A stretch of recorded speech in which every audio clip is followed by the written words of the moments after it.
So nice to be here in person for this week's Danny's Diary with the man himself. Don't forget to like and subscribe to the Tote YouTube channel to get more of these. Plenty more coming before Cheltenham and the DRF and stuff. So like and subscribe, don't forget. Danny, we've just seen you do a bit of work on Champ Kylie there this morning. What kind of feel did he give you? He's good, you know, he's been in great shape all year as we put him up in the 10 to follow at the start of the year. You know, all through the autumn he was given the vibes that he was back to his best, a Grade 1 novice hurdler, placed in a Cheltenham Festival, so his performance in Fairy House first run over fences is very good, and hopefully he can build on that, possibly going to Dublin Festival and on to Cheltenham. Yeah, we're going to have a look at Cheltenham today, obviously just over a week till the DRF, and pictures are already starting to be painted of what's going to happen in the DRF and Cheltenham. But if we rank these novice hurdlers, you can quick fire this sort of which ones you want in order and maybe a reason why. So we'll start with the novice hurdlers. We've got Salvator Mundi, Coppe de Bordes and KD Arthur, if I've said that right. Ooh, so we'll go probably top of the pile is Salvator Mundi.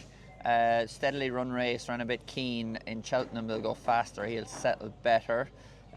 Kate Doherty was good, unlucky to stumble in Navan the first day for whatever reason. Good performance in Leopardstown after that, and Kopek the Boards was probably a fella that might have the biggest engine but didn't jump with the fluency you'd like to see. Now his schooling has been good at home since, but you know, stepping up in grade as well, he's going to put that jumping under more pressure, so he's going to need to jump better. Excellent stuff. And on to novice chasers, Ballyburn, Imperial Pass and Dancing City, who you know plenty about. Ooh, yeah, three very good horses. Ballyburn, obviously the best as a novice hurdler, met maybe the best novice chaser around, Sergino, over a trip that's probably below his minimum. So I'd leave Ballyburn on top. And Imperial Pass and Dancing City, they're two very difficult ones to split. I nearly put them joint second, and I'd imagine Willie will go maybe, well, Cheltenham has, the 2-5 is gone, so yeah. Do they take each other on? Interesting, yeah. I can't split both of those, and that's the beauty of what they've evolved Cheltenham into, where some of those horses, if they're going there, are going to have to take each other on. Yeah, hopefully Dancing City is in my 10 to follow anyway. We'll go to Champion Hurdle, and rather than just like tell me who you think is going to win it, we're going to talk a little bit about it and sort of the state of play as we are today. So obviously Lossiemouth could take on Constitution Hill at the weekend. You've got Stateman who looks set for the DRF, but brighter days ahead in there. That still seems to be undecided. How do you sort of see this division? Is the one standout in Constitution Hill with him being so short? Constitution Hill was, you know, back to a resemblance of himself in Kempton, but it was a very good performance. But I don't think it was the champion hurdler we seen from a few years ago. And I'd say from the vibes from the Camp and 7 Barrows that he is improving again. But to me, Brighter Days Ahead's performance in Leopardstown was unbelievable. You know, I thought across the top Paul had still come through and win. There was no way for me that she could keep up that pace, and it was further away she went in the home straight. Now, you know, a mare does that leave its mark on her. I'd take a gamble and say Brighter Days Ahead is the one at the moment.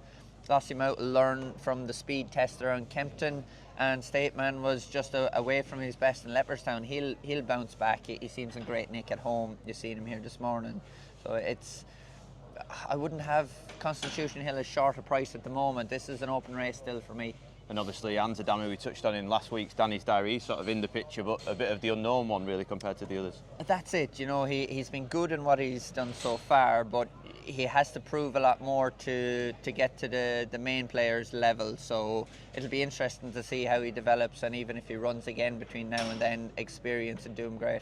Is your gut feeling that all them names we mentioned go to the Champion Hurdle? I think so. You know, I was trying to rack off the top of my head. They're all individual owners. I suppose Lossiemouth and Brighter Days Ahead have the Mayor's Hurdle option, so you know everybody wants to win in Cheltenham as well, but were the two mares to go to the Mayor's Hurdle and the rest go to Champion Hurdle, I think they're still very competitive races, but for me I'd love to see them all in the Champion Hurdle and hopefully try to get my leg across something in there. That'd be good. Definitely one for a trifecta if you're playing with the Tote on the day. Champion Chase then, we've got a similar story where John Bunn seems to have been solid so far this season without really being spectacular. Obviously Energamine took him on the last day. What did you make of that, Clarence House?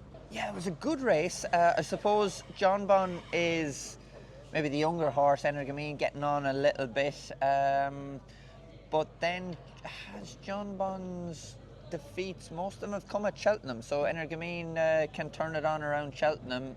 And yeah, there's El Fabiolo's and good old Nick there as well, so if he comes back to his best, the flop last year was something maybe not at his best. He looks in good nick. If he can bring it back, it makes it an interesting race. But the only negative is John Bon's record at Cheltenham is probably where he's at his weakest, so that opens it up. On known form at the moment, you'd have to go with John Bon, but a little bit more open still. Yeah, definitely. He's always been the bridesmaid at the festival. The enigma, I suppose, is Gaelic Warrior, which race he goes to. If he goes here, we know that on his day he's extremely talented, but it's whether it's his day, I suppose.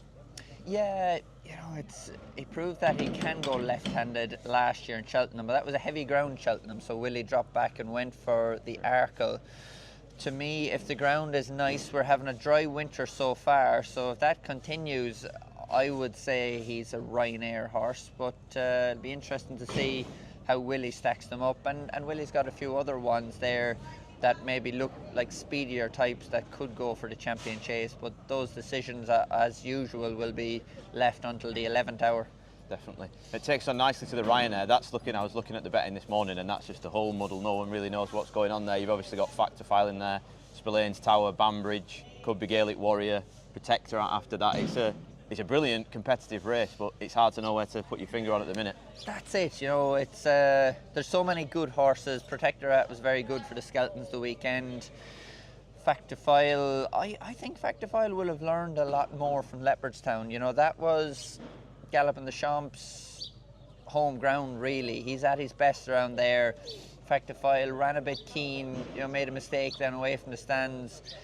If he can improve from that, the way you think he has the scope for improvement, I think he can take on Galloping in the Gold Cup. It'll be difficult, but to me, I'd be still looking at that.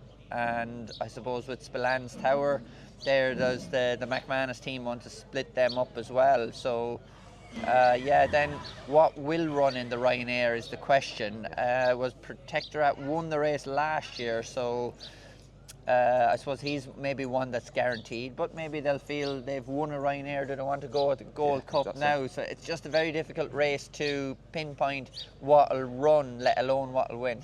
Exactly, and onto the Gold Cup, one you probably can pinpoint, and I know Willie will be hoping he can win, is obviously Galloping the Champs. We've seen him this morning, he looks fit and well, he'll go to the DRF, and then the Gold Cup, that's pretty obvious, isn't it, if all stays well? Yeah, he looks like it's all going well, got touched off on his reappearance over 2.5 in Punchestown, but Willie likes to get him out, kind of follow the same pattern every year, and very good the last day. You'd be hoping for a similar performance at the Dublin Festival, and on to Cheltenham then. 3 Gold Cups, you're into best mate Arkle territory. They're horses of a generation. Can it be done? I think it can. Hopefully it will, but it just doesn't happen. It's the Gold Cup. The likes of Factifile and plenty of the other ones will be there, and they'll all want to beat him. I think he can win it, but it'll be some performance. I hope he does. Do you ever get a go on him at home, or does Paul have him on lockdown? I'd ride him very rarely. Adam usually rides him at home, and Ruby or Paul would get up on him to ride him work. I rode him once in a race and got to halfway and pulled up. His worst performance ever. So I know over hurdles as a 4-year-old, he didn't go that day. So you give him the education. Yeah, we put the foundation in there. He's gone into bigger, better things. Exactly. One who I wanted to mention was obviously Jerry Colombe. Just seems a bit of a forgotten horse. Obviously one of Gordon Elliott's, but he was touted at probably this time last year as having been a real Gold Cup contender. It never really developed, and he's had a quiet season really so far this one. But would he be one that's just lurking around there? Yes, like last year you'd think, slow ground in Cheltenham was going to be a real test. So I thought that was his year to beat Galloping, and I was disappointed that he didn't. Still went down to the second last with them and gave them a race of it. Gordon's obviously looked at it, changed his tactic. He was thinking of going over to Windsor, didn't do that. So, he's charting a new path with him, and you wouldn't forget about him. He's a dour galloper, you know, maybe a bit on the slow side, but you know, you need stamina for a Gold Cup, and that's what he's got and bags of it. So I don't think he can win it, but who knows on the day in a race. He's a horse with a big engine, and yeah, he'll be one of the ones taking him on. DRF now just over a week away. It got, well, known as the Danny Mullins Racing Festival last year. You'll be hoping to do the same? Well, obviously you will be, but any idea on where you go or what you ride yet? No, not really. I suppose the race that's been good to me is the Open and 2 miles 6 novice hurdle. There's plenty of them in there, and yeah, I think that Willie wants to get them out and to try and establish a pecking order for Cheltenham. So, you know, that's the novices that have only won their maiden. It's so difficult for Paul to try and pick what's the best there, and you never really know until they step up and take each other on. So, you know, hopefully I can end up on something good there. You know, even if they're showing more at home, it's often the one that relaxes well and takes to the race on the day that can perform, so nobody really knows. Excellent stuff. Great to be joined by Danny. We've got another little fun part coming up, so stay tuned for that, but if not, there's your Cheltenham roundup. Right, so we're going to go through some mid-season awards now, and pretty much at the halfway point, I've just passed it really, and the big spring festivals are on the way. So Danny, we've got some either-ors for you, so we'll kick off with Ride of the Season so far, and feel free to add others, but these are what we've compiled. Paul Townend on Banbridge in the King George, or Sam Ewing on Brighter Days Ahead at Leopardstown last time. Which one do you prefer? I'd go Banbridge. You know, Paul judged the race to perfection, you know, landed the horse there halfway down the straight, didn't panic across the top. Yeah, for me that would be the one. Sam gave the other a good ride, but Paul's judgment of pace around Kempton is top class. Yeah, world class. Most improved so far this season, Brighter Days Ahead gets a shout again, or Burdett Road, or any others you want to put in the mix? Brighter Days Ahead, you know, to me she's gone from one that was beat as a hot favourite in Cheltenham last year to a genuine champion hurdle contender. Yeah, definitely. Surprise package of the season, Banbridge again stepping up to 3 miles, or the weird campaigning of Sergino over hurdles and then fences?